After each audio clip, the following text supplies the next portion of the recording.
Ito yung key matchup natin, Coach Mike, no? Jeff Banday, 9 puntos. Encho Serrano, curiously, playing limited minutes, 5 points, 3 rebounds. Bagamat limited yung naging production dito ni Encho Serrano, other players have really picked up the slack here for Abra. Oh, tsaka halos doble yung minuto ni Jeff Banday versus Encho Serrano. So far, Jeff has played close to 18 minutes, samantalang pa 9 minutes pa lang ito on the floor si Encho Serrano.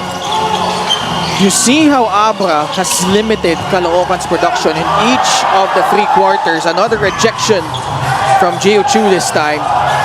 22-14 yung naging first period. Oh man. 16 points lang Caloocan in the second quarter, and then dito sa third, 10 lang. Serrano, laying it in. Encho Serrano and the rest of the Abra Solid North Weavers looking good once again. 63-40.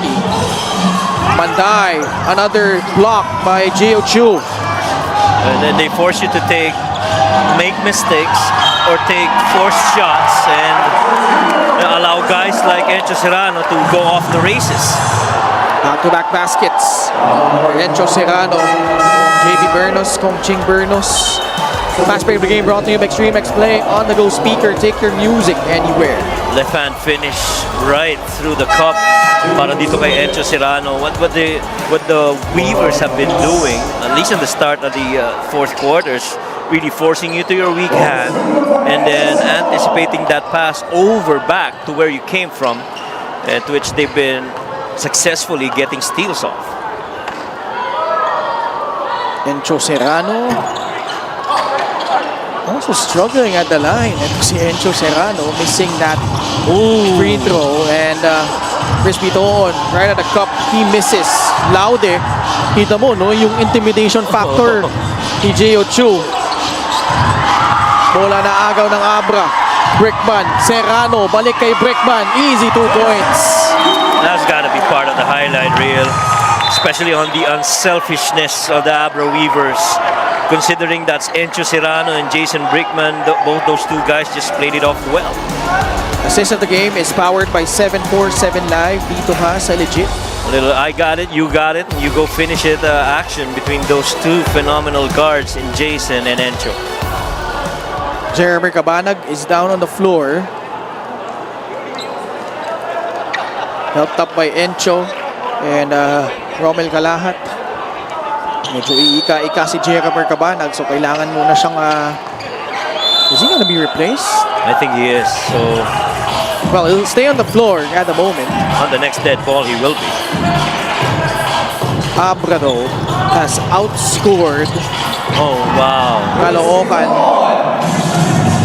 mightily here in the second half. With Doon though, Doon bright spot.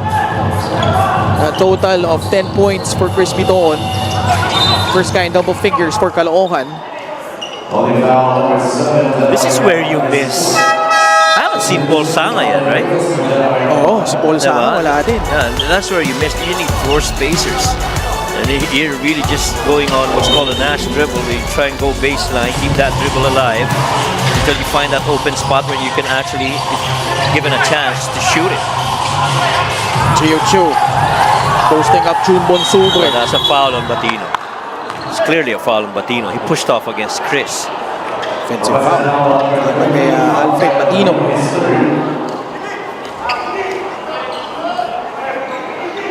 $67-42. This is the North Division Semifinals, game number 1. Kanina nagwagi ang Pangasinan kontra San Juan. They are up 1-0 in that best of 3 series. Abra looking good to go up 1-0 here. Dito not even close on that shot. 2 minutes gone by in the fourth. Crossover dribble by Encho Serrano. He will lay it in. Serrano, after being scoreless in the first half, 11 total here in the last 2 periods. And just like that, he is tied as the second leading scorer for the Abra Weavers. Same with Raven Gonzalez, he's also got 11. Enriquez, pasa palabas. Calahat coming up empty on that trip.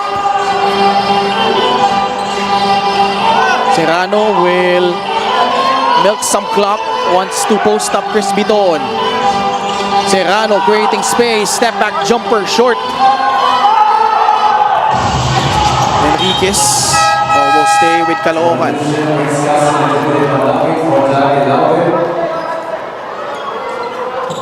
Little bit of chippiness sa front court no, ng magkabilang kupunan. I think J.O. got hit in the mouth. Something to watch out for.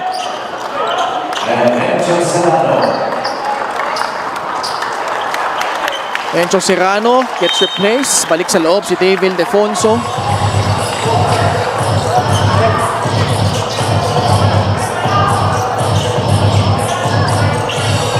Ito on. 12 seconds left on their shot clock. Bonsubre, the one-hander. That's been working well for him. So far yung mga looks na yon ang nagpapagana sa pagpuntos para dito kay June Bonsubre, but they've got a huge deficit to try and come back from.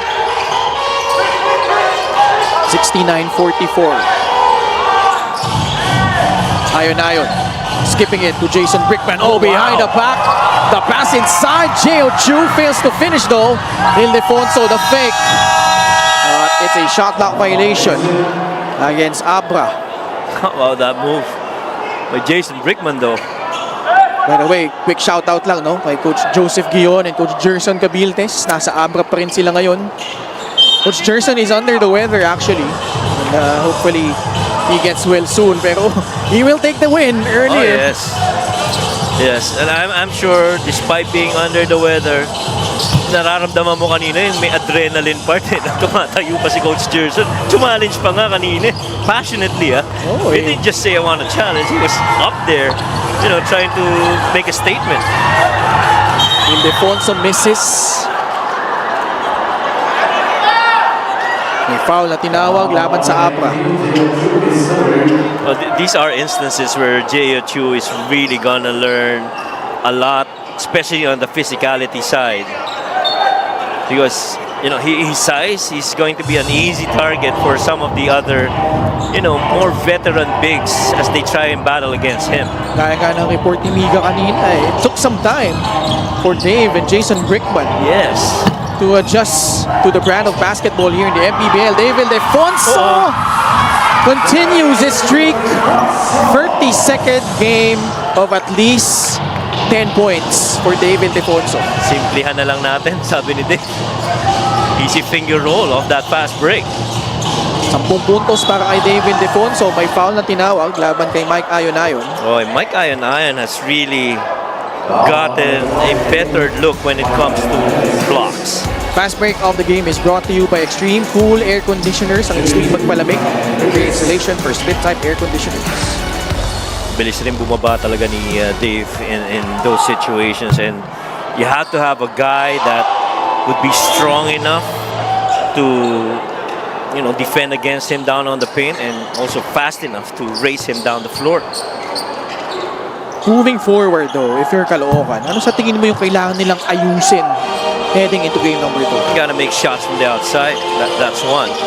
Because in my opinion, it helps stretch out the defense and be very efficient in making them. Because if they continue to make shots from the outside, then it would somehow benefit them, because it's going to be a more open lane down the middle.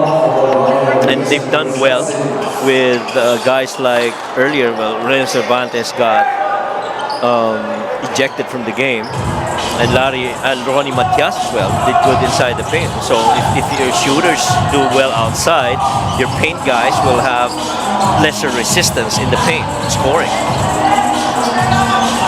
Marcuma tries a free. It will bounce out. Brickman collects another rebound for Abra. And also yung rebounding battle. No? Plus 3 lang yung Abra in the first half. Yes. Pero dito sa second half, plus 10. Well, lumaki yung advantage sa rebound kasi bumaba yung percentage ng shooting. nitong Caloocan. From what? In the first half, they were shooting 32%. Right now, they're at 28%. Let's check in with Mika.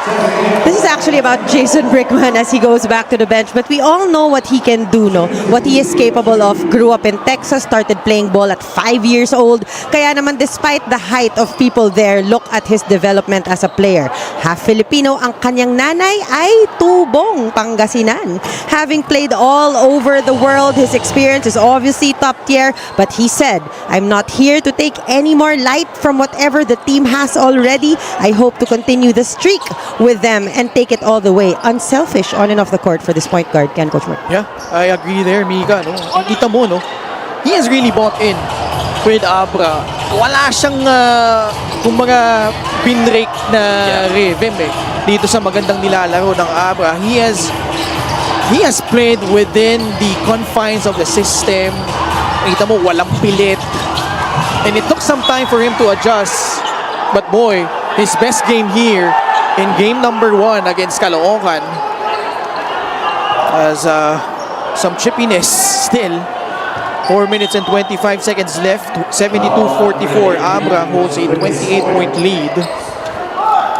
Yeah, and staying on that Jason Brickman conversation, he's blending in well. I remember early this season, I think latter part now, when I got to talk to Coach Jerry Andaleon, who also lives down south, very near from where I am. We got to talk about Jason, and he said, the question that I asked him was that, hindi mo madi-disrupt yung rotation niya, masyado na sa guards, and Marvin Taiwan has been really good. But what he told me, and to my surprise, was that exactly what Mika reported, that, you know, if it's Jason Brickman, as you see a 3 right there by Mike Ion, and more fouls being called here, Jason Brickman is really just blending in and not taking away any spotlights from anyone, and the guys, including Marvin Taiwan, are really just excited to play alongside Jim Brickman. And if you've got a superstar with that attitude to a team that's already loaded, then you know you found the right guy to join your team. This was a 3 earlier by Mike Ion. But watch closely si Wilkin Lee at si Joey Barcuma. Wilkin Lee tagged with an unsportsmanlike foul. As they battle for that rebound. So far ngayon, halos lahat ng puntos dito sa fourth quarter. Everything's bundled up inside the paint for the Abra Weavers. They've had a couple of shots down on the perimeter, right side of the floor, which they didn't make, but everything else has been almost exclusive paint scoring para dito sa Abra Weavers. Nahawa yata sa San Juan kanina. 2 out of 13 din from the free throw line after a couple of misses from Joey Barcuma.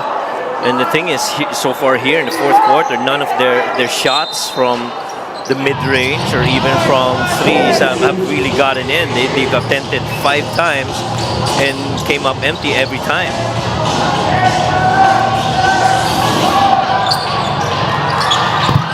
There you go. That's the first make from the outside for Caloocan for Jeff Manday. Basket made by Caloocan. And so that's the first time in the entire second half that they made a shot outside the paint. Ildefonso in traffic fails to finish. 75-47. Bola na agaw ng Abra. Manday gets it back for Caloocan. Approaching the 3-minute mark of the fourth. Bidoon spins. Signature move for Mr. Bidoon. Left that ball on his right side and then spun away, picked it up with the left with that beautiful English of kissing it off the glass against the Geo. Wilkin Lee stepping back, fires a free. Wilkin Lee gets himself on the board. The homegrown from Lagang Ilang, Abra. But you're not surprised that Wilkin Lee actually made that shot. He's been known for knocking down those opportunities. Matter of fact, he's one of the top 3-point shooters of Abra, shooting close to 36% per game. Joel Gonzalez, mintis yung kanyang tres. Lot of work to do for Caloocan heading into game number 2. They did well actually defending in the first half, pero once it was the field goal mix that really sent them downhill, because every time they miss, it's off to fast break opportunities for the Weavers, and they are good at that. And right now, you look at the stats, it's 23-7 in that department.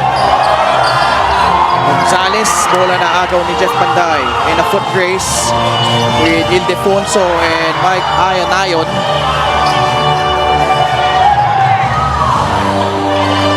Wilkin Lee, pasa sa loob, J.O. Chu. Reverse layup is good. And Abra securing game number 1 of this best of 3 series. And again, sabi ni JB kanina, no, their aim is get to the last dance. Right. Kung pag-uusapan ng fast break story dito sa second half, it's 14-4. And really, that just dominance by the Weavers come the second half. You don't make shots, they will make you pay. Panday really struggling from the field in this game. Actually, hindi eh. 6 out of 13. Decent output. Decent pa rin, yeah. Kaya nang sabi natin, depensa nitong Abra holding Caloocan to only 21 points in the second half. Actually, both halves 30 points. Although 8-point lead lang. And binanggit natin, very key yung magiging takbo ng simula ng third period for Caloocan. Which they started out well, diba? Remember that play by Kalahat, but as they kept shooting shots on the outside, which they missed, it was off to the races. This of the game is powered by 747 Live dito ka sa Legit. Caloocan, their aim is to get past the North Division semifinals. And a very daunting task at hand against Abra. They were able to dethrone the defending champions in the first round. But here they will fall short. Abra, after a tough game number 2 against Ilagan Isabela, also had stretches where they had a tough time as well, shaking off Caloocan, but in the end, just too much firepower. Welcome to the Mpbl playoffs. Your best game so far with 13 points, but we talked about this earlier. You don't want to take any more light from what they have already, but how was your first playoff game so far? Yeah, it's been a great playoffs, great atmosphere here. Just thank all the fans for coming out. Great team win. I'm just trying to do whatever I can to help this team to continue that winning streak. You guys still have a long way to go if you want to get to the top. How are you so far with your teammates during practices of camaraderie? Tell me a little bit more about it. Yeah, I think every game, every practice, I think I'm getting more chemistry with the team. I think I missed a lot of the season, but just getting these games in, these practices in, is helping my confidence on the court.